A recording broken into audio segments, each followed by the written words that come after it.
This is Mark Guerrero. Welcome to East L.A. Music Stories. My guest is Mike Mercado, who played with a lot of bands in East L.A. in the 60s, a lot of really good bands. The Etalons, the Emeralds, the Village Callers, Organized Set, goes on and on. And he's been mentioned in a lot of my shows. I mean, so many of my guests have mentioned Mike Mercado, so we got to get his story in here. So welcome, Mike. How you doing?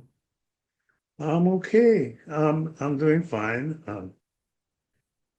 I was surprised to hear, and honored. It's an honor to be a part of your podcast because I watch them. I see a lot of old friends. And just today, I got a phone call from Ronnie Wheat. Mm. Uh, he told me to tell you hi and Well, mention his name. of the Counts, great drummer. Yes, yeah. We went to Yeah. school together. We grew up together in the same neighborhood. Oh, wow. He lived across Lorena. I lived on Third and Lorena, and he lived on Fourth and Lorena, and by the bridge. We hung out and played in the bands together. Yeah, I interviewed him recently with two of the other Counts. Uh, Yeah, he told yeah, me. I saw really. that. So you probably heard your name being mentioned on a lot of these shows, huh? I saw the Bobby Figueroa interview. Love that cat. You go way back. Great guy, great drummer. So, how did you get started as a musician, and what inspired you to become a musician? Well, I kind of did a little biography here when I was thinking about the show. 1958, I was at Our Lady of Lourdes, third grade.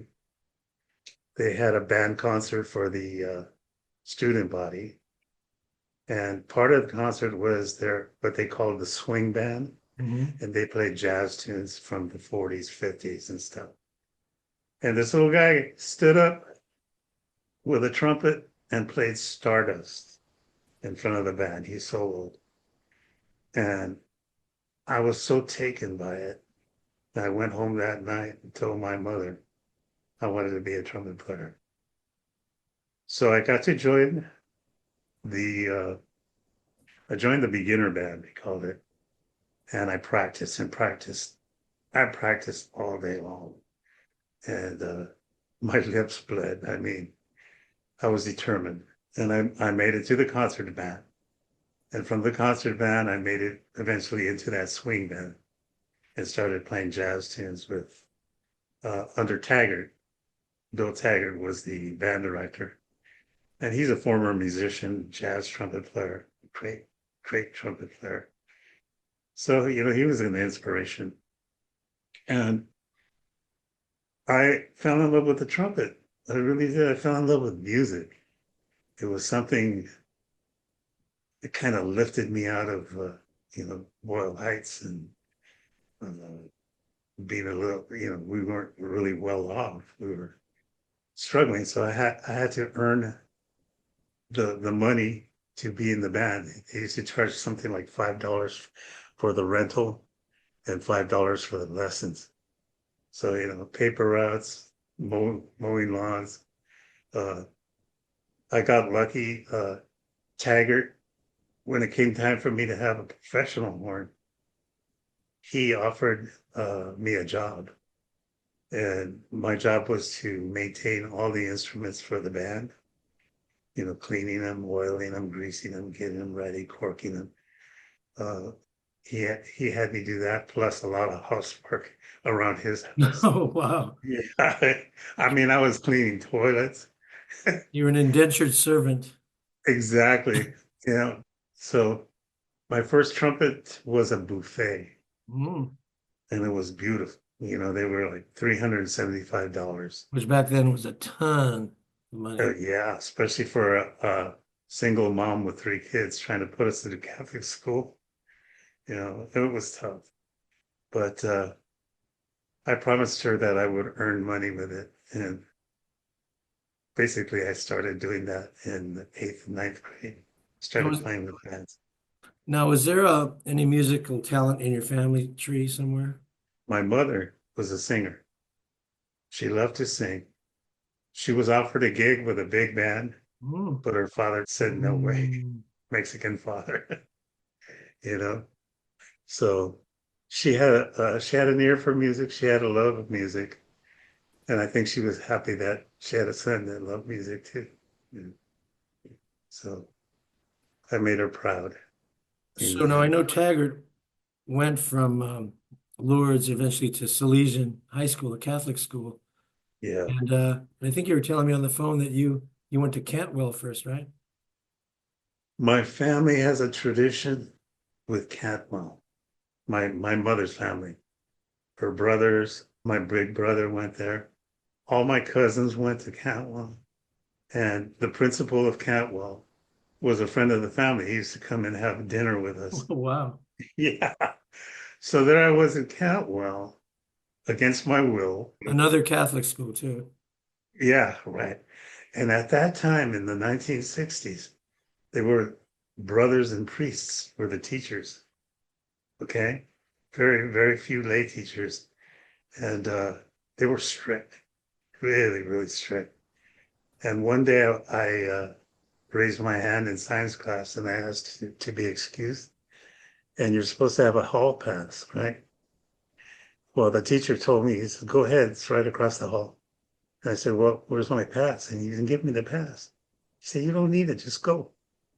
So as luck would have it, as I'm walking back to the classroom, the dean of discipline is coming down the hallway. Ooh, Dean of Discipline.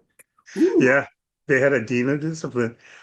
He asked me for my pass, and I tried to explain to him what transpired, and he didn't want to hear it. He took me to his office, took out one of those yardsticks, the hard one, made me put my hands out, and whacked me, boom, right on the knuckles. And man, I'm a trumpet player. I need my fingers, right?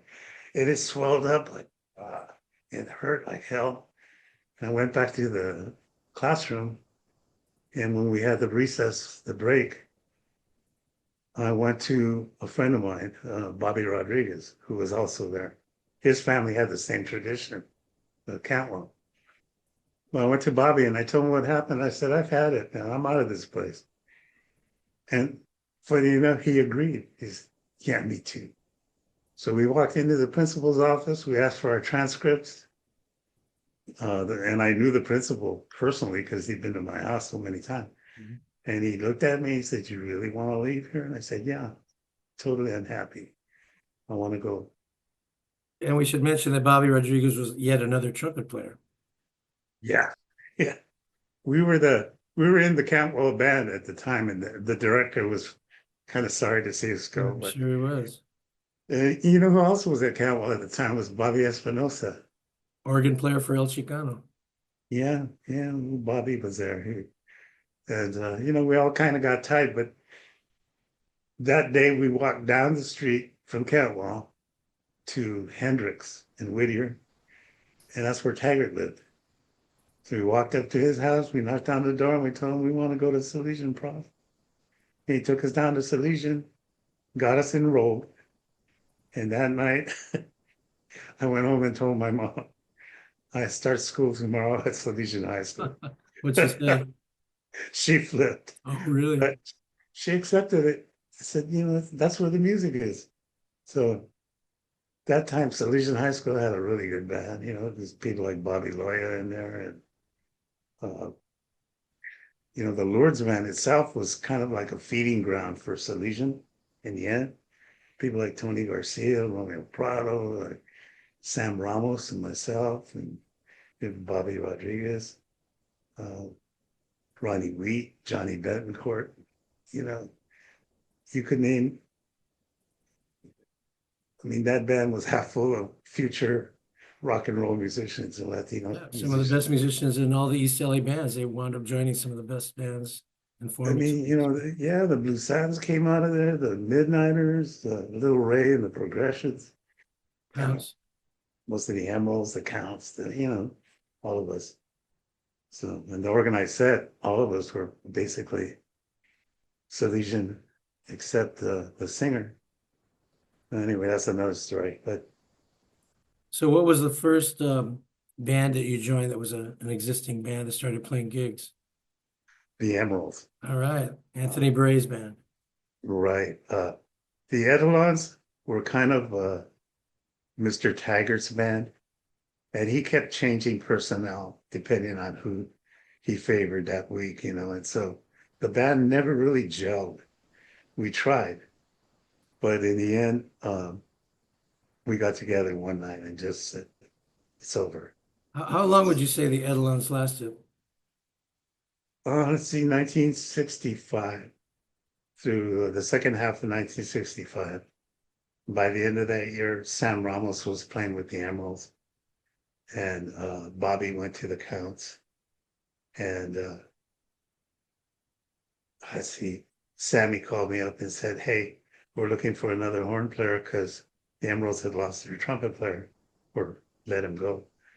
And so I went down to Fred Gonzalez's house. The drummer? Yeah, good old Fred. And I auditioned and I got the gig. And I was with them for the next 3 years. So mentioning Sammy Ramos, his nickname was Bones. Right. Did they call him that because he was skinny, or do you know how he got the name? Taggart named him Bones and he named me Bongo. What did he name you? Bongo. Bongo? Yeah. That didn't stick So though, right? yeah, it did. Oh Unfortunately, no. For a some people while? still call me You're Bongo. kidding me. Tony Garcia, you know Tony Yeah, Garcia, yeah. sax player? Yeah, he called me up the other day, left a message. He said, I'm looking for Mike Bongo Mercado. I said, oh my There are a lot God. of weird nicknames. I remember there was a bass player called Goofy, I think, or something like that. Yeah, Has some yeah, weird yeah. names. Guitar player named Pinky. Yeah. Remember the Blue Yeah. Satins, I Oh think, yeah. Pinky. Well, Bones, that name sure stuck, you know. Oh, everybody Sammy knows Ramos, Bones. very talented musician. He played trumpet, but he also played guitar, and he was a good singer, and he played with the Emeralds for quite a while. But I tell you, when Bones and I were in Lourdes band, we started off on trumpet, and then we moved over to French horn.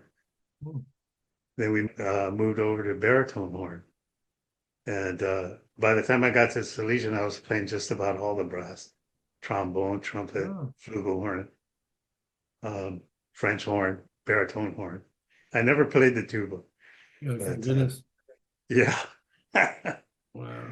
Yeah, and then I kind of thought of myself because Sammy and I liked to sing when we were Hmm. growing up. We sang a lot, and of course, in the Etalons, they made me the singer. Hmm. I wasn't ready, you know. I was a terrible singer. But by the time I got into the Emeralds, Anthony, you know, he was kind of my hero, my mentor. You know, I watched that kid. He could do just about anything. And I started to sing in that band. I got a little better. You know, by the time I hit the organized set, I was singing lead Hmm, and nice. playing trumpet. And then in the Village Colors, of course, I started fronting the band for a while and of singing. Wow. Well, since we're talking about the Etalons, I normally show a few flyers just Okay. to show what was going on, who else was on the bill, and all that. Now, I'm not going to show your Emeralds flyers and all that because it's hard to know because the Emeralds were together throughout the 60s, and it's hard to know when you were in exactly and what flyers you were on. Same thing Mm. with Village Callers. So I thought I'd just concentrate on the Etalons, and I have a few flyers here. Let's see. Here's one. It says VIP's Car Club. Oh, yeah. Dance and Show, September 12th, 1965, at Tahitian Village. Remember that? Wow. Yeah. In Downey. Hmm. And the bill, pretty cool. Little Ray, the Etalons, the Ambertones, the Enchantments, the Aladdin's Band, and the Counts. I don't remember the Aladdin's Band. Do you remember them? Neither do I. But I remember the name, but I Yeah. don't remember any of the guys. Well, that's a good But bill. Do you remember that gig in particular? yeah, I remember playing there. That was a cool place. Yeah. And, just as an aside, the Ambertones rehearsed and had their headquarters like up the street from my grandmother's house where I was living. on Third Street. They were like a Third and Concord or something like that. And the Emeralds used to come and rehearse at my grandmother's. The Ambertones were rehearsing up the street. It Dueling was bands. it was great. Every block had a band in those days. Oh, absolutely. Yeah. Yep. Yeah, I didn't play the Tahitian Village till the 80s. I never played there in the 60s. And I Mm. the place pretty big. Okay, here's another one. This one, Silesian Rock and Roll Show, baby. Oh boy, Did the Etalons play one of those or any more than we played two. two of them? We played in May of '65 and October of '65. So Did we're you- on concert 3 and 4. If you have those little I have two CDs. flyers here. If you have one that I don't have, let me know. But this one, it's really weird because they're the same date, but they're different lineups. So I'm assuming it's a year later. Because one of them says 1966. This one could be 65.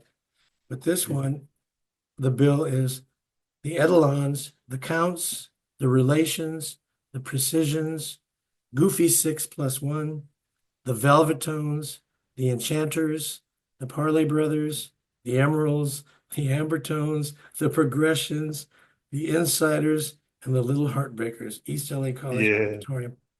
East L.A. College Auditorium. Can you believe all those groups, man? Great, great groups. yeah. You have those CDs, don't you? I For the do, rock and roll yes. shows? Yes, I do. Yeah, I have them right here. Yeah. These are, we were on these two, we were on a few after that, but I don't have those. And then we did the Silesian Spring concert. Okay. And that's a picture of, I don't know if you can see him. That's Oh, Bones nice. right there in the middle. Nice. Yeah. And Did this you is my guys first thing. did you guys ever come up on that hydraulic stage or were you always on the fixed Oh stage? yeah, I love that. That was cool, huh? Yeah, that was really cool. And wow, yeah, here's another one. Now it says May 16th, but it has different people on it, so it had to be a previous year. But this one is also Silesian Rock and Roll Show. The Etalons, the Precisions, the Little Heartbreakers, the Velvetones, Enchanters, Goofy 6+1, Emeralds, Relations, Progressions, Yeah, Ambertones, Invaders, Parley Brothers. It could be the same one. Oh, probably. it says, but they left off a couple of groups that are on the other one. But up on the top here, it says Mickey Aversa from Mickey and the Yeah. Invaders, the Counts, and it says Bongo. That must be you. Yeah.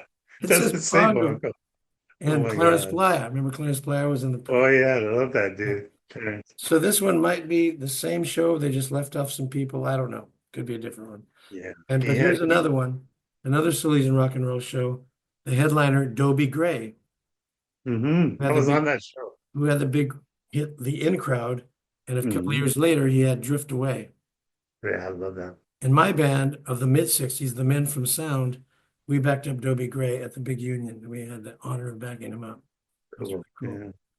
So this show has Sammy Ramos, 20th Century Fox. He must have had a solo record. I don't know. Or is that a band? I don't know. Taggart signed us up, got us a contract Oh, really? with 20th Century Okay. and Uni Records. Okay. So, Uh, and so it says Clarence Playa, 20th Century Fox, the Etalons, the Showman from Delano, the Solace Brothers, the Jaguars Band, Joe Silva, the Royal Checkmates, the VIPs, who later became El Chicano, the Yeah. Delighters, and the Aldermen. October 16th, 1966. Donation $1.50. The other one was $2. So those were the days, huh? yeah, right. So those are the flyers, and that was the Etalons. What do you have with the Emeralds? Maybe I remember Oh, well, those I got a two. ton of those, and I've shown them on other shows. Oh, okay. Yeah, so check them out. Well, I But basically played with them definitely 66, 67, 68. well, I did find two photos of the emeralds with you in it, which I will post as we talk. Yeah. So let's talk about the emeralds now. Okay. One of those photos was taken at Pacific Ocean Park. Remember that gig? I remember that. I'm standing there. I'm the only one in a light coat. That's how you'll know them on this picture, which I'll show now. You're the only one. You probably just didn't have a dark coat, right? You I didn't. had just joined the band Oh, yeah, didn't have a uniform yet. and they had the gig. So they said, come as you are. And That's right. And then there was another photo, a more of a posed photo, and on that one, um, you're on the left, kind of over Anthony with your hand on his shoulder. That's you. yeah, and Bones And is kneeling there in and front, Bones is right? there too. Yeah. So that's the other photo which I'll show now. Okay. And so tell me what gigs besides Pacific Ocean Park? By the way, Pacific Ocean Park was a happening place back then, right? Yeah, It yeah, it was was great. big amusement park in It San was like a Jose. battle of the bands, I think, at that time. Or maybe not, What? because we did the Teenage Fair in Hollywood Oh, you too. did? The We Emeralds? competed. Yeah, we played, Yeah.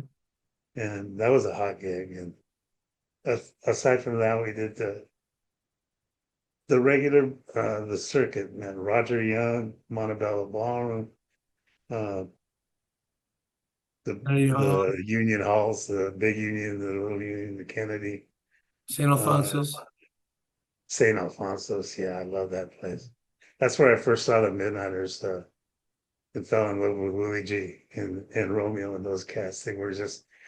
I love the way they took a record and made it their own. You know, Mhm. their sound was so distinctive and their look. And I was like everybody else in East L.A. I was hooked on the Midnighters. Mhm. And that's when Taggart got really involved with the Midnighters. And he got him that Chattahoochee thing going on. Mhm. Started recording, doing the records there. And they would come to his house and rehearse in his living room. He had a big house. And Sammy and I, Bones and I were like fans, right? We'd sit in the corner and just watch them work. Yeah. So I feel a special bond with those guys.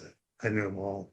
Mhm. And eventually I got to work with Romeo Prado, who's one of my heroes. And I got to work with him in a band with Jerry Gonzalez. She was our singer. I played trumpet. We had a cat on sax, and Romeo played keyboards. And that horn that he had that was like a trombone, but it looked like a flugelhorn. And he would come to my house after rehearsals, and we'd talk. We spent hours talking and drinking.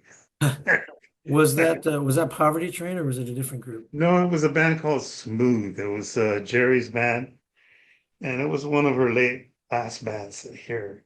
Uh, When was that? Was that early That 70s? was in the 2000s, Oh, about no, more 2000, recently. Okay. yeah, 2009, Okay. 2008. And I love that. I liked that band, but the leader didn't like me. He let me go. So, Oh, weird. yeah, her husband. So I told her, Wow. don't uh, call me after the divorce. Oh, I get And it. she did. Oh, I get it. Yeah. Yeah. Well, hey, that's a whole story of my life. I met Jerry when I was 18. She was like 6 months older than me. We had a job at a furniture store called Gold's. Her mom and my mom worked there, and it was a summer thing for interns. And we both worked, and her desk faced my desk. We looked at each other like this, and so we got to talking and BSing and fooling around. And I found out she was a singer. She found out I was a trumpet player. So I went to see her at East L.A. College. She was performing with a group called That Happy Few. Mhm. And I heard her voice. I couldn't believe it. I mean, in those days, she was so powerful. That little body was just boom. Man. I said, wow. So anyway, by that time, I was already hooked up with Aztec Productions, and they produced Village Callers and El Chicano. Was And that Archie Sullivan? yeah, that's him. And so I told them about her. And I said one thing led to another, and she ended up singing with the organized set for a while, and then she went to the Village Callers. Okay, so tell me something about the organized set. Organized set were a bunch of kids from Salesian High School. We had Frank Martinez on drums, his brother Steve on conga and trombone. Uh, Armando Romo was the sax player. Who recently passed Um, away. yeah, God rest his soul. And let's see, Ronnie Cretan was the bass player. Ruben Arroyo was the guitar player. Sal Esparza was the keyboard player. And they had a cat named Gabriel Garcia as the lead singer. And here's the story. I was playing with the Emeralds. I did a play at Salesian High School called A Man for All Seasons. Mhm. And there was a part in there that the director said was made for me. And I said, what is it? He said, I want you to play Henry VIII. Oh, great. Yeah, he said, conceited, ruthless, you know, Glutton glad the whole bit, and a lech. He and a goes, lich. he goes, you're perfect for the role. So I said, Typecasting. I did it. And we competed in Los Angeles Unified School District, all the high schools, and including Loyola University. All their drama clubs competed over the weekend. And they had professional judges, directors, actresses, people like that. Anyway, so Legion came in first. We Wow. won best play, best director, and I won the best actor award. Whoa. So, my head was like, hmm? No, uh-oh. And we came back and the Emeralds fired me because I had our manager was a cat named Ray Ballesteros. And I told Ray that I was not going to be available that weekend because I was doing the play. Yeah. So he went ahead and booked the band anyway. And when I didn't show up, they got angry. And they didn't, sorry. Yeah, Ray Ballesteros was the father of the sax player Ray Ballesteros, who was in the Emeralds, and Aaron And Ballesteros, who was and in the Emeralds Aaron. for a while, and was later with the Midnighters, later with the Aaron was Etalons. a great drummer. Great drummer. God, yeah. He used to, when we rehearsed at his house, Aaron was always there, sitting in the corner watching the Emeralds. He learned from that, and the Royal Checkmates and all that stuff. He went on to become great. Uh, so anyway, that happened. I'm out of the Emeralds. I'm out of the gig. Bobby Rodriguez was playing with the organized set at the time, but the Village Callers called him up and they wanted him to play with them. So he quit the organized set. They needed a trumpet player. My friend Mondo Romo got a hold of me. We met at a hot dog stand on Whittier Boulevard and asked me if I wanted to do the gig. So I went and auditioned, got the gig, and was very happy with that band. They were how would you say their book was so versatile. The the Martinez father, Mr. Martinez, was a music aficionado. He had a room that was wall to wall albums, every kind, mostly Latin jazz and jazz. And he would bring out an album every rehearsal and say, okay, we're going to learn this song. And we would learn different tunes. So were they already doing the Latin percussion at that time? Yeah. Yeah. So I, like I told you when we talked before, gave me an opportunity to really solo, And play my horn. improvise.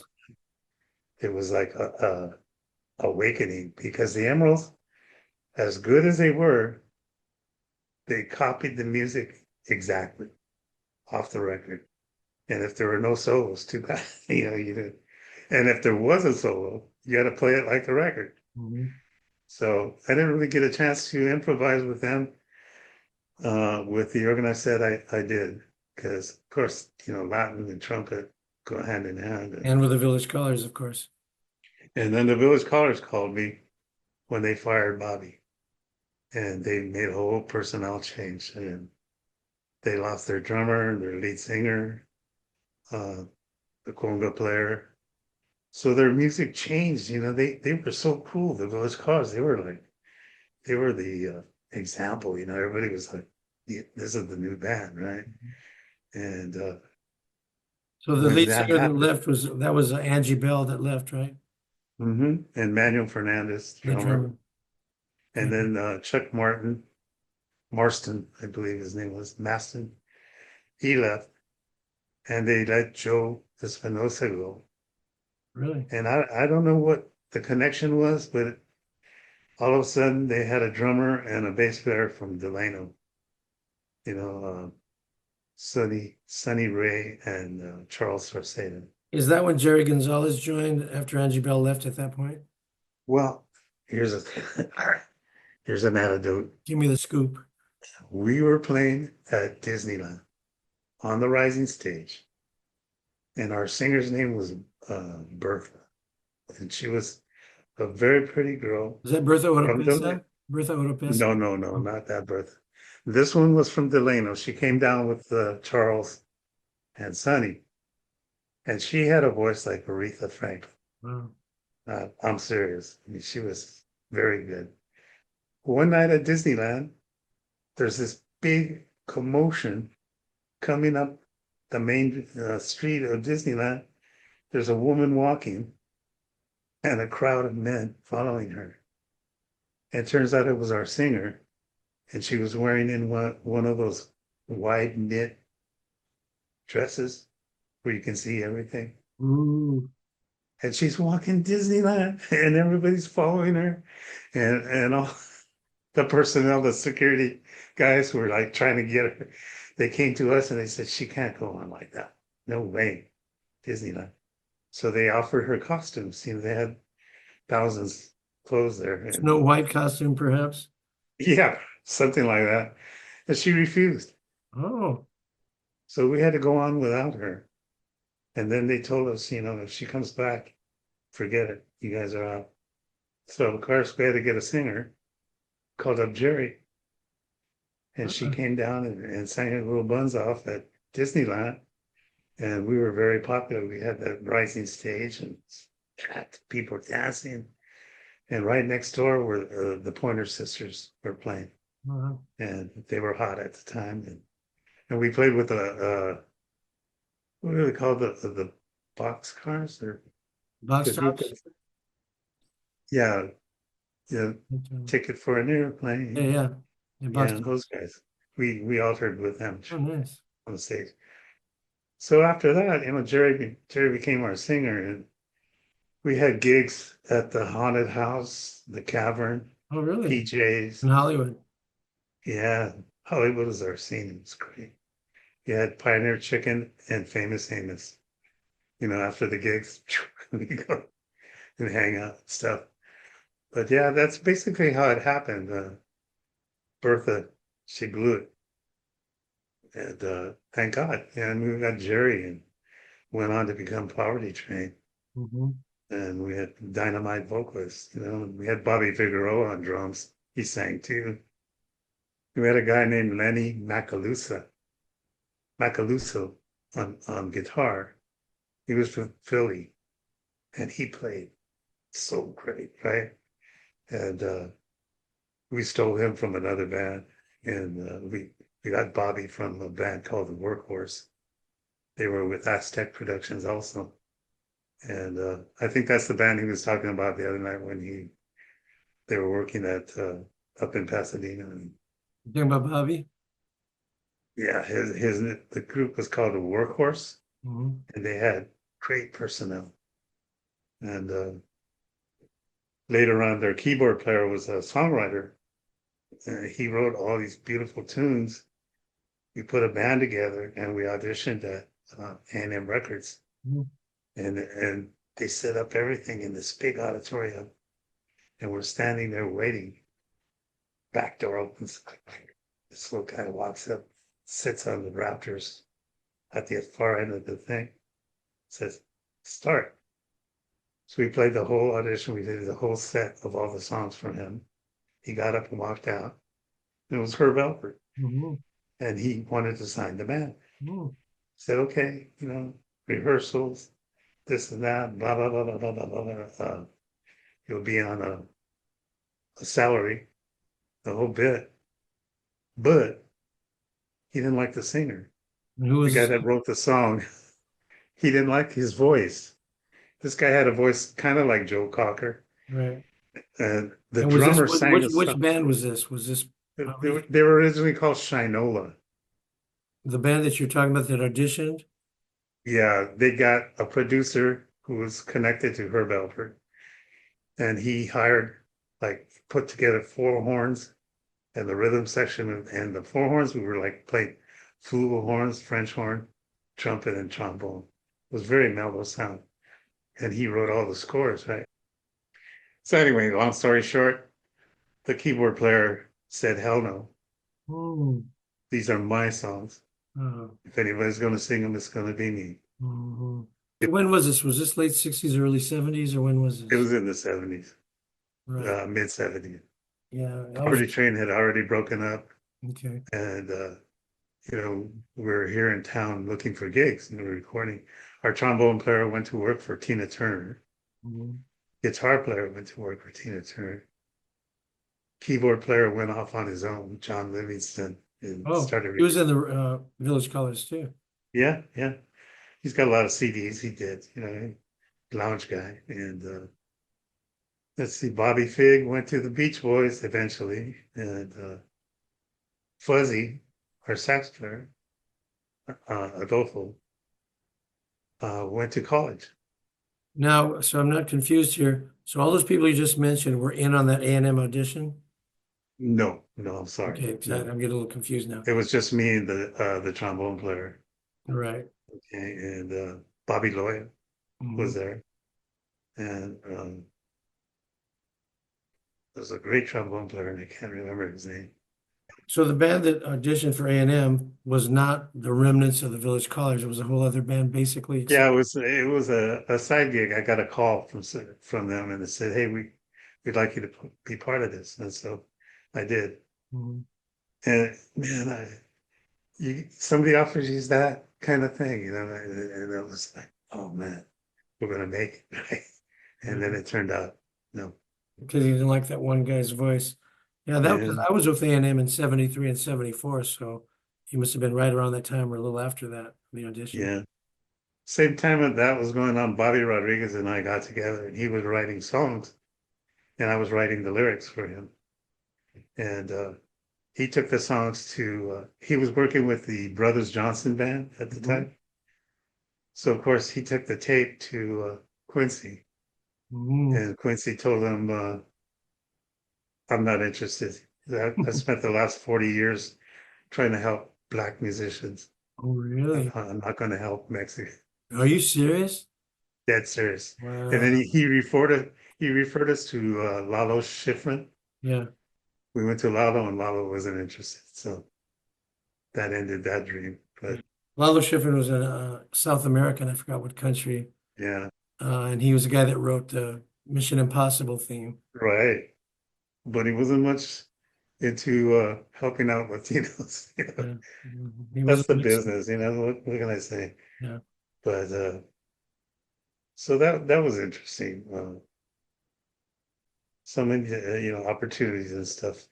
When we went to Hawaii, this is back Poverty Train, okay? We were playing in Hollywood at a club called the Garage. Do you Mhm. know that place? No, I don't remember that one. 6 at Normandy. Mhm. This was like 1970, 69, 70.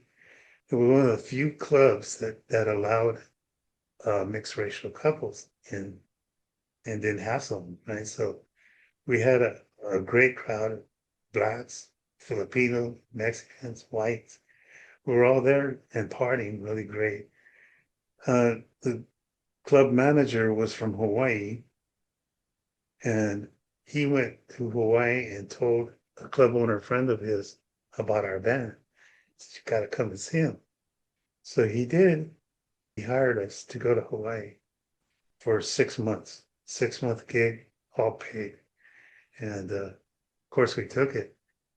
And when we got there, the club was one of those clubs you see in the World War II movies with coconuts hanging and Yeah. bamboo everywhere and stuff. And it was dark and dingy kind of. And there was a band on stage when we got there. There was the instruments, and there was a guy standing there, and he was outraged. He was the lead singer of a band, that band, and he refused to leave the gig. He said, and the club owner's telling him, "You're fired. You gotta go." But he refused, and he made a big scene, and eventually they got rid of him.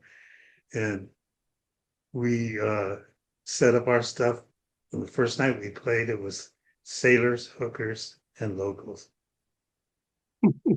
And the beauty, Mark, of this club, it was right on the strip in Waikiki. Right across the street was the beach and Wow. the ocean. And every night they would open the curtains on the big window, and a full moon rising over that ocean that's what we were looking at from the stage. So we started playing, and within a week there were lines around the block. Tourists, they heard the band and they said, "Oh," So that place became the place, and it was called the Cannery and the Lemon Tree. They changed the name, and everybody was happy with us. We taught the Hawaiians how to shoot tequila. We played a lot of music, and Don Ho was like the king of Hawaii at the time. Mhm. I mean, he just had his own hotel and everything. Anyway, he heard about us. His daughter had given birth to a son. Don Ho rented out Diamond Head Crater, set up tents with tables just laden with food, and he had a big stage, and every act in Hawaii was asked to perform. And they asked us. And the club owner said, "Man, you don't refuse Don Ho. You go." So the day of the party, he sent a group of roadies. They tore down our stuff. They drove it up there. We walked from the club up to Diamond Head Crater. You walk down the tunnel, and there it is, this gigantic volcano. It looks like a polo field now. And we played. We did a whole set for him, and everybody else played. And when we went home and set up at our place, we got an invite from him to come to his show, and be his guest. So this is a funny story because his show, it was like the tourist mecca in Honolulu, Waikiki. Everybody went to see Don Ho. And there's ladies in fur coats and guys in suits and ties and stuff, all Midwestern type people. They're in line waiting to get in. And we showed up in our tie-dyes and Levi's. And yeah, long hair. And we brought our guests. And when we got there, we walked up to the door and told them, "We're here to see the show or the party train." They opened the doors. They said, "Come right in. You're expected." And all these tourists are looking at us like, "What? I'm paying $300 for this?" And yeah, Scruffy people get in first. yeah. So you know what? He had a table set center stage, right where he sat up here on the stage. There was the stage here, and then the table here, and that's where they sat us. We're like guests of honor. Wow. All drinks were free, food was free. Uh, in the middle of the show, they do an act where they ask people to come up and dance with the hula girls. Mhm. So I was dating this Hawaiian lady, and she told me, "Volunteer, volunteer, but tell them you're not wearing your underwear." And I said, "What?" She goes, "Just say, when they ask you, tell them you're not wearing underwear." I said, "Okay." So I went up there, and they took my shirt off. I danced the hula with Don Ho's daughter, and there was like six guys, or it was 4 or 5 guys. And most of them were old fat men, all white guys. Anyway, at the end of the song, they turned off the lights and they hit somebody with a spot. And the dancer had pulled his pants down. So there's this guy standing there in his underwear, his boxers, and the audience loved it right now. Oh. Ah. And then, of course, the reward for doing the dance and all that was a bottle of really good champagne for the table. So it was worth it. And after the show, he invited us to his dressing room. So we went to Don Ho's dressing room. He rolled a few. We partied. Oh, wow. Yeah, we partied with Don. And then he started to come to our club after his show, and he'd bring his entourage. Wow. Eventually, we were calling him Uncle Don, you know, and he loved us, and we loved him, and he was cool. We partied with that guy quite a bit in Hawaii. Let me ask you And this.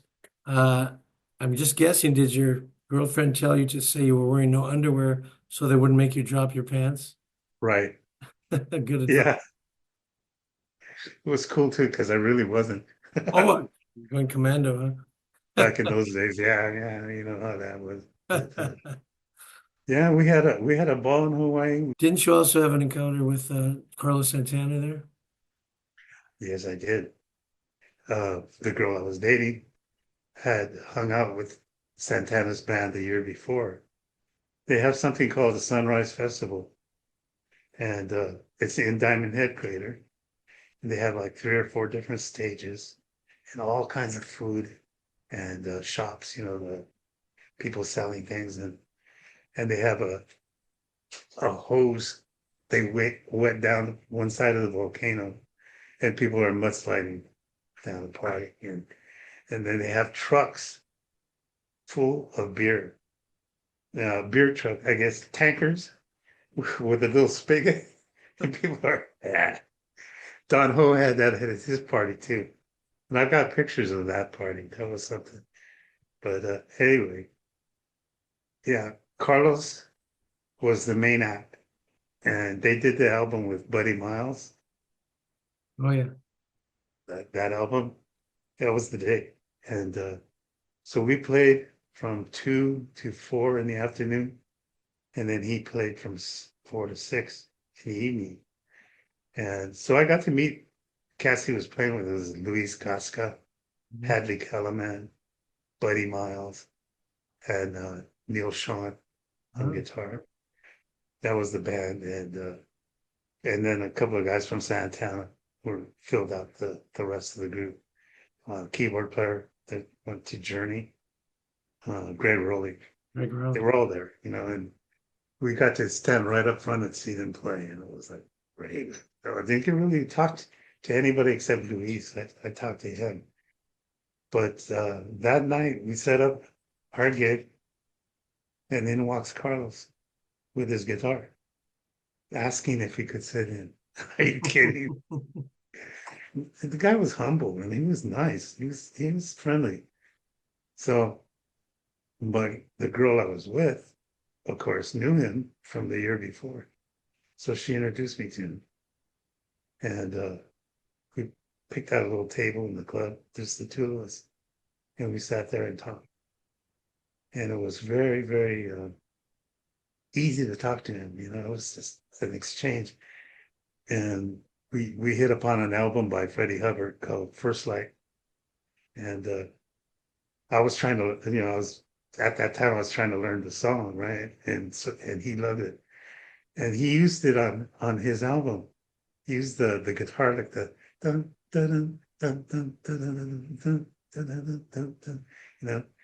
And so anyway, we talked about that. We talked about jazz. We talked about rock.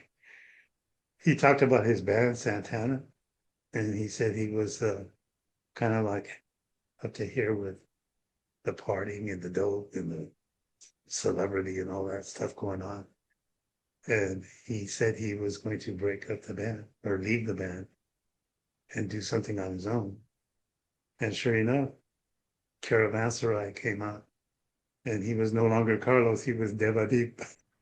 But yeah, it was good music, and he did it. And I went to see him a little later at the Greek Theater, and my date had a cast on her leg, so they let us go in from behind the stage down into the audience, and he was there, and I got to see him, and he gave me his address on a napkin and with his phone number, and he invited me to his home. He said, "Come on up and we'll play, we'll jam." And I said, "Great, right?" Uh, Unfortunately, my ex-wife was a bit of a shrew. You can edit that out if you want. Anyway, she got a hold of the napkin and shredded it. What was her You know, purpose? Just to be mean or what? yep, yeah, she was kind of bipolar, I guess. Or, she could switch from sweet I had a to ugly. girlfriend just like that, so I can Oh, relate. well, we survived, didn't we?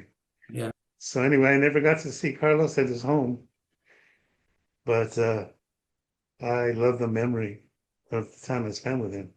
So those two, the Don Ho experience and the Carlos, was Bobby Figueroa still in the band on both of those experiences? Bobby was with us with Don Ho.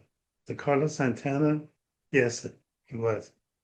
Yeah, because it was the club we were playing at in Hawaii. He walked in and people were just like, he And played you his guys ass off. also played in Alaska too, right?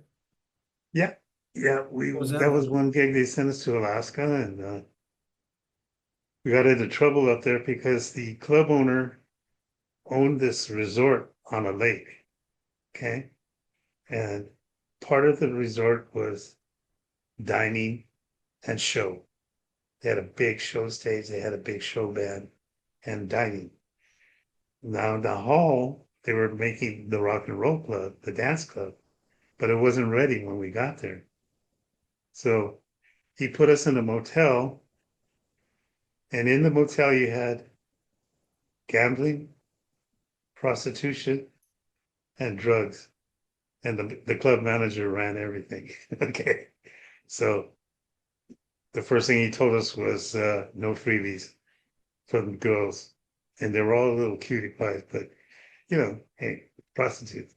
So we were in the rooms there, and he charged us for the room, and he charged us for the food, and our equipment stayed at the airport. He wouldn't get it out to keep us there, right? And then when the club was ready, of course, everything changed, and we did very well there. We were very popular, and but Alaska was a hell of a scene. Women walked around with guns in their purses because it was like 3 to 1, 3 men to one girl in Mm. Anchorage. And it was like the Wild West. I'm not kidding.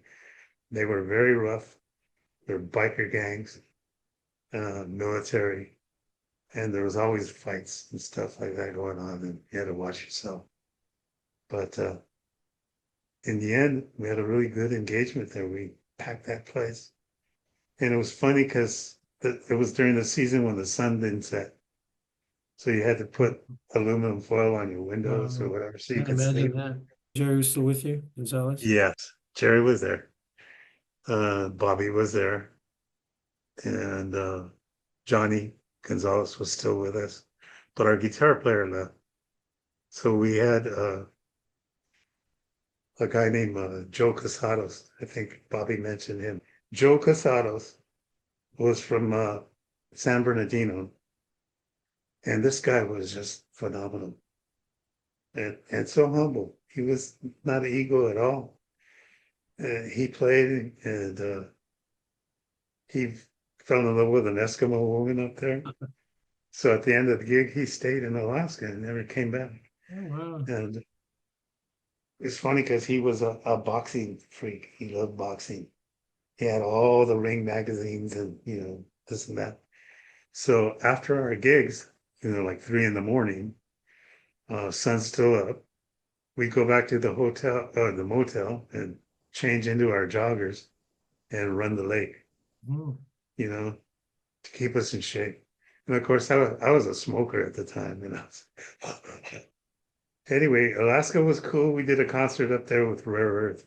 No. We opened for Rare Earth on a concert, and then we did a lot of party shows. They had different venues and stuff that we'd go to, and there were some really good bands up there at the time. There was a group called the Springfield Rifle. They were from Seattle, and they thought they were Tower of Power. They had the complete horn section, and they did all the tunes and stuff. And they were good. We played baseball against them all the time. We beat them. Now, Johnny Gonzalez, isn't he? He was in the Village Callers, but he later went by the name John Livingston, right? Same guy. Right, right. So it's just so the Johnny audience. Gonzalez was probably one of the finest keyboard players I've ever worked with. Right? He's classical and he was rock. He could do both. And he wrote songs. And he and I wrote a couple of records together. I did the lyrics for him. Because in those days I considered myself poetic, Mhm. that I could write lyrics. But we did a few records, got some records made. And anyway, he stayed with us. The first time I walked into audition for the Village Callers Mhm. was in a house called on Camilos Avenue, right off of Whittier Boulevard. And it was the manager's parents' house. The manager was Hector Rivera. Okay. Remember Hector? Yeah. That's where they rehearsed, okay, the Village Callers. And his parents went back to Mexico and they left him the house. And they had like something like 5 bedrooms, it was a 2-story. So of course everybody was uh, hanging out there, it was the band house. And I walked in and the band was set up, the drums, the bass, guitar, and the keyboard over here. And it was Johnny, and there was a couch next to the keyboard. And on that couch was his girlfriend wrapped in a mink coat and nothing else, I don't think. Mhm. Okay, and I walked in and she's giving me the eye, and I'm looking at her and I'm trying to concentrate on the music, right? But there's this gorgeous girl sitting there. It was Johnny's girlfriend. Mm. He was someone, he was too much. Anyway, he, we played, I played. They said, okay, you got the gig if you want it, right? And so I immediately started playing with them, Plush Bunny. We did the Plush Bunny. But the first gig I did, I think, was called the Haunted House. They were all in their 20s. I was 19. Hector took me to TJ and got me a false ID that said I was 27. Did you play kabukis too? Like, Oh, we did. Yeah, we did Kabukis. We did the Haunted House. We did the Cavern. We did PJs wow. up on That's where the, Trini Lopez got his fame. yeah, that was a beautiful little club. That was nice. Um, People were really cool there. They weren't your typical crowd, that we're used to. But I remember one night I sang by the time I get to Phoenix. So I sang the song and I told this story, the heartbreaking story leading up to the song. And when we finished the song, this man came up and gave me $100 bill and he said, "Please sing it again." That was one of my highlights. Hmm. Gotta throw that in there. Yeah, yeah. So I told the band, I said, "Hey, drinks on me, let's go do it." We did it. And that was PJ's. The haunted houses where Pat and Lolly Vegas used to play before they became Redbone. I don't know if you know that. I didn't know that, Mm. but I like that. I like them. Stevie Wonder would come in and sit in with the band on Wow. drums. Wow. Yeah, he'd have to play with the Village College. He'd come in, and we had cats from the Watts 100 and First Street band. Yeah, it was fun. And there I am, 19 years old, first gig I ever did in a nightclub, and girls are coming up and saying, "Hey, trumpet player, what are you doing afterwards?" And I'm like, nervous. No. It was fun. And the guys in the band were saying, lighten up, do it, enjoy yourself. So, hey, I did in the end, and that's where I met Fuzzy. Oh I my got to God. mention Fuzzy because by far he's my best friend. Really? Yeah, he was my best man at my wedding. Yeah. And on the road, all the years we were on the road, we always roomed together. He was at Garfield High School when I was there. But, we probably Right? graduated the same year. Yeah. Well, when he left the band, he became a teacher. He got his degree, and he went to teach Belvedere High School or junior high, I guess. I don't know. And I used to go down there with take my horn, and he'd be teaching music class, and then the two of us would play lines together for the kids, right? And then eventually he formed the Mariachi Olímpico, I believe, and they traveled. They became famous. He got all these kids to learn how to play instruments and violins and trumpets and blah blah blah. Great mariachi group. And rather recently, he was awarded, recognition as one of the finest teachers ever. So they had a party for him at Stevens Steakhouse. Mm-hmm. And unfortunately, he's suffering from same thing I am right now. But we still communicate. We're friends forever. But, he made the life on the road fun. He really did. We had a great time. The Poverty Train when we traveled. It was like a family, and that's probably the best band I ever played with. Wow. Yeah, because they were very creative, Mark. They wouldn't play songs like the record. They would jam. When we were at the Plush Bunny, we used to play one song, maybe two songs per set, because we'd be jamming. And the owner would let us get away with it. He was what was his name? Matt, I think. He allowed it.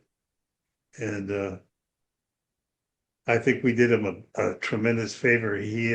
At one point he advertised Ike and Tina Turner Review on a New Year's Eve. They were going to perform in his club, so he sold out. They never showed. We were the house band. We had to go on and cover for Ike and Tina. Uh-huh. And we did. And everybody had a great time. It's just stuff like that happens to you, right? Yeah. Yeah. Were you in the band when they did their live album? Or Hector, the song Hector? No, Bobby Rodriguez was in that band. You joined after. And they let him go, and that's when they hired me. Mhm. So I own 2 gigs, organized that in the Village College. But yeah, Bobby and I grew up together. I started playing trumpet when I was 8, and I think he came in the band when he was 10. He turned 10. And Taggart made me his big brother. Which meant Bobby would come to my house and we'd practice, and I would show him stuff. Now he could show me stuff. But anyway, we were very close into our 30s, and then life, moved this way. But enough said. I was going to mention, I remember when we talked on the phone the other day, you said that you saw my band, Mark and the Escorts, really early on somewhere. What was that about?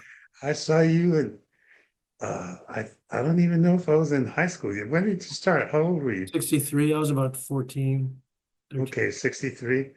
I saw you at Our Lady of Talpas, Jamaica. They used to have this big festival, and you guys were performing in the cafeteria at the basement where they served food. That's where I saw you. Amazing. And I wish I had gone up to you and talked to you, but I wasn't even playing in bands at the time. I was just there because my grandmother worked there. And I don't remember that venue. We played so many places. I don't remember that But particular yeah, time. yeah. That's like us. We played at Lourdes. Did you ever play Lourdes in No, I the never hall? played Lures now. Oh yeah. The Uh, first rock and roll show was held there. Johnny and the Crowns and you name it. I think the Blue Satins played, and Bobby Loya was still like 8th or 9th grade when he started playing. It's really And funny because we had never met. That's the thing. It's amazing is that we've always been in these parallel bands and on the same scene. I've known about you since since the Emeralds, but we just Mhm. never met, right? Right. And It's you're crazy. really good friends with Anthony. Right. You talk Absolutely. about you, and Mhm. we know probably did some gigs together, Yeah, we maybe. did, definitely. Yeah, because I remember Mark and the Escorts, and I don't remember Tango. You remember, well, because that was later, that was 70s. Do you remember my second band, which was the Men from Sound? Yes. Yes. Played a lot. We played a lot. Yeah, we did. We covered a lot of the same ground, boy, growing Yeah. up. Well, I'm glad we finally met, man. I mean, we got on the Me phone too. and right away it was a connection. So it's too bad we didn't meet sooner, but I'm glad I met you now. Yeah, yeah. I wish I could. I wish I was still playing. I miss that tremendously, but I have a condition that precludes blowing a horn anymore. So I try. I went out and bought a brand new mouthpiece. I determined I'm going to start playing again, but it's just too rough. I have a pulmonary fibrosis Mhm. at the top of my lungs and and cancer, stage 4. So, I'm winding up this tale and no regrets.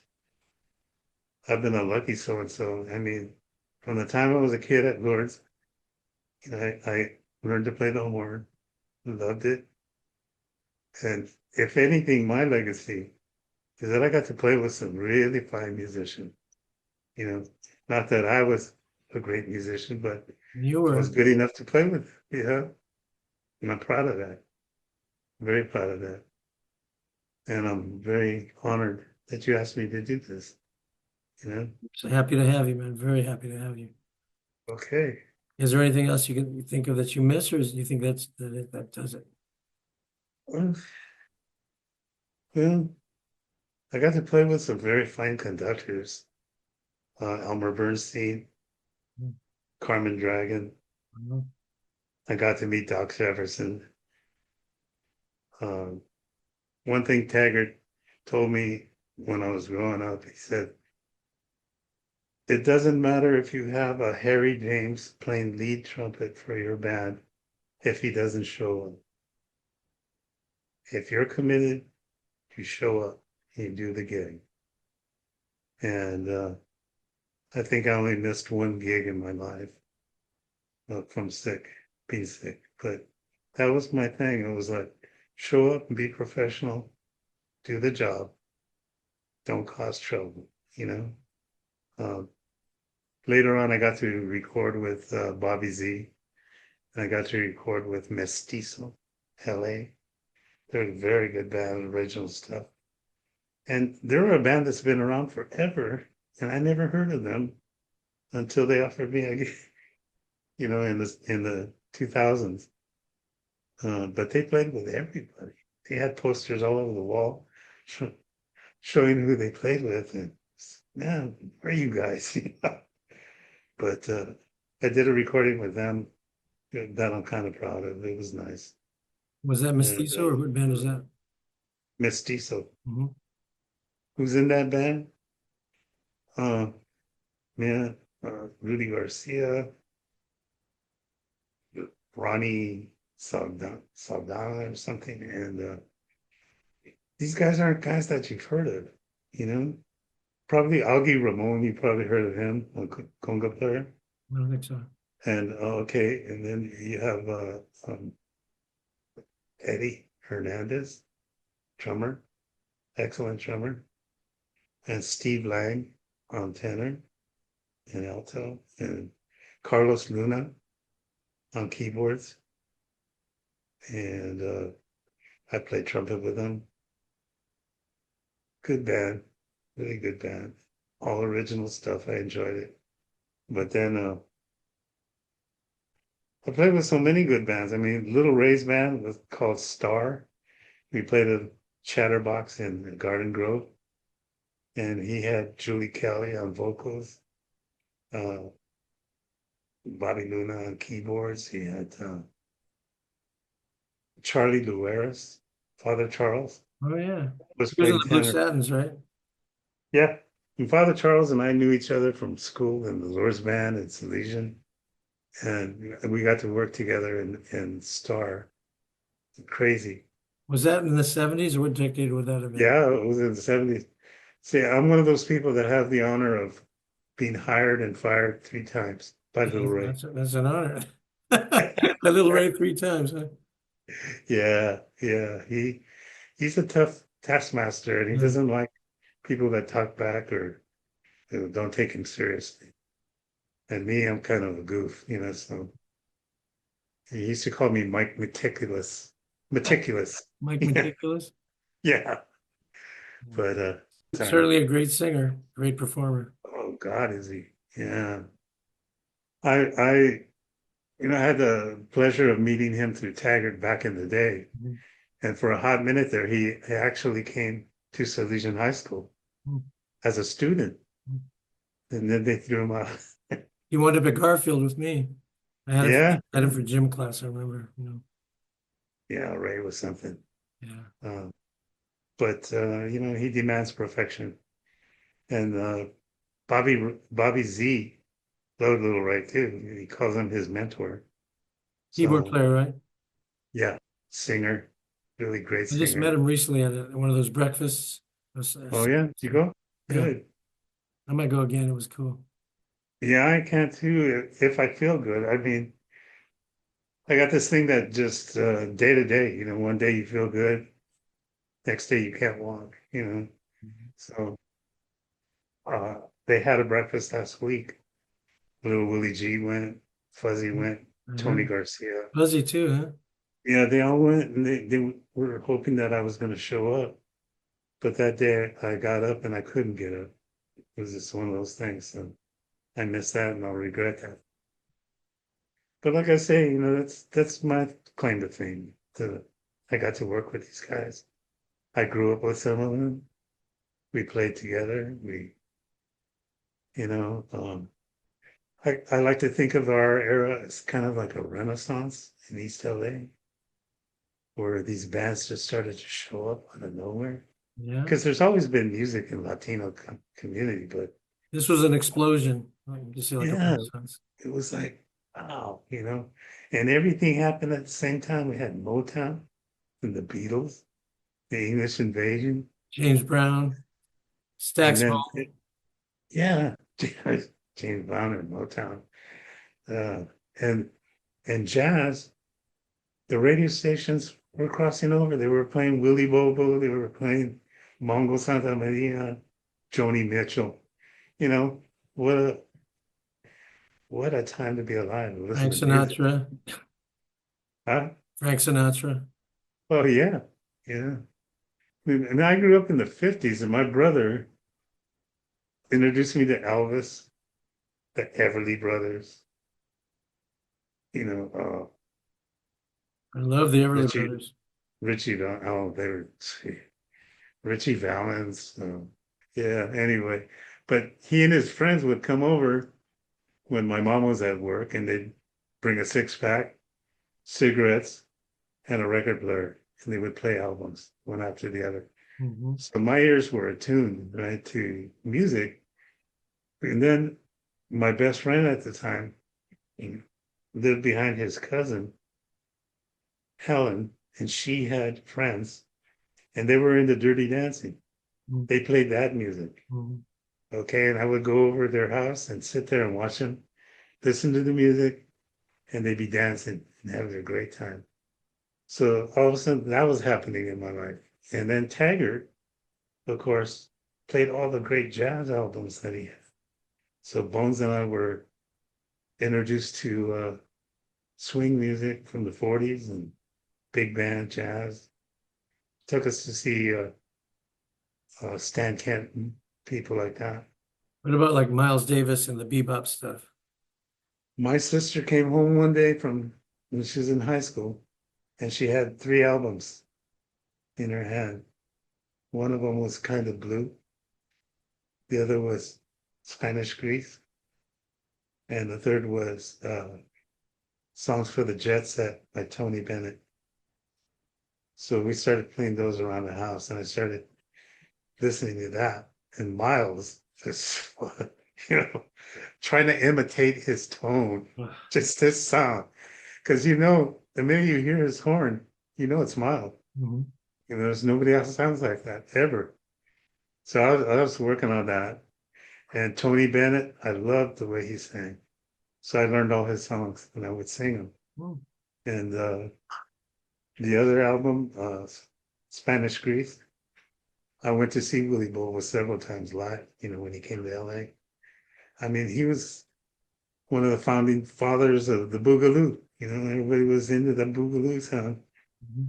And I actually saw him at a Chinese restaurant on Western Avenue. Uh, I took my girlfriend for dinner with my good friend Richard Lopez. And we sat there, we had dinner, and then the band came in and he set up, and they were like on the same level with us on the floor. And they just started playing doom, doom, doom, doom, doom. And it was like, wow. That I met the trumpet player, Mel, and you know, great experiences. Good, it's all music. So yeah, there it is. great time and place, man. Well, thanks for being on, man. I really appreciate it. And you're a very important part of the East Side Sound and very talented musician, good reputation, and appreciate you doing it, man. It's an honor. Thank you. Thank you And very much. and God bless you. And let's stay in touch, all right? Okay, let's do. Okay, I'll let you know when it's up. Okay. Oh yeah, please do. All right. Take care. You too. Bye. Bye-bye.